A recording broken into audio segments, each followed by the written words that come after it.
Tragediju dalju porodice Stanković.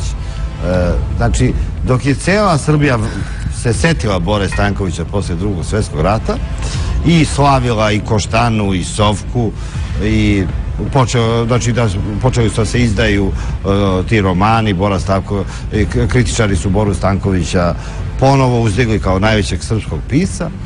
Njegov unuk, znači poslednji izdanak porodice Stanković je u to vreme bio emigrant. On je morao da pobegne u Nemačku i živeo je u Minhenu i radio je u stanici Slobodna Evropa. To je bila jedna stanica, propagandna stanica CIA za istočnoevropske zemlje i postao je veliki borac protiv komunizma. I nikad se nije vratio njegov unuk u Srbiju. Znači, Slobodan Stanković je bio uvaženi ekspert za balkanska pitanja na Slobodnoj Evropi.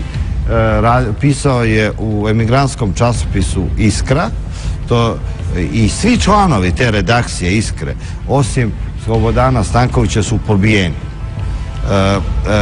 Likvidatori UDBE su stigli i sve su ih pobili i jedini preživeli iz te ekipe bio je Slobodan Stanković. Ispostavi se da su neki najčuveniji srpski pisci koji su bili prijatelji, kako i dolikuje, šefovima UDBE, zamolili iz tih literarnih razloga da jedino ne likvidiraju unuka Bore Stankovića, jer bi to bila velika sramota za Srbiju.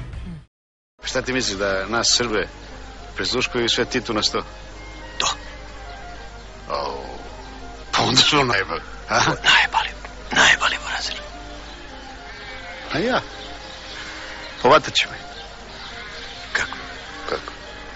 Otko znam kako, ako i sad nestane ovo zavrat, uhodit će nam i sinove i unuke. Iz groba će nam komandovati. A dođi, tata, bre. Nemoj da spavaš kod kuće, imaš sina. A meni ako ubiju švalerku, i tako mi je dosadilo. Znam da si me sve ove godine prodao. Nikad nisi verovao ono što radim. Nikad. Moj Srbine. Da namestim još jednu za uspomen. Sami sebe izdajemo. Jedni drugi ubijamo. Niko nama nije potreban. Bićeš. Nećeš valjda.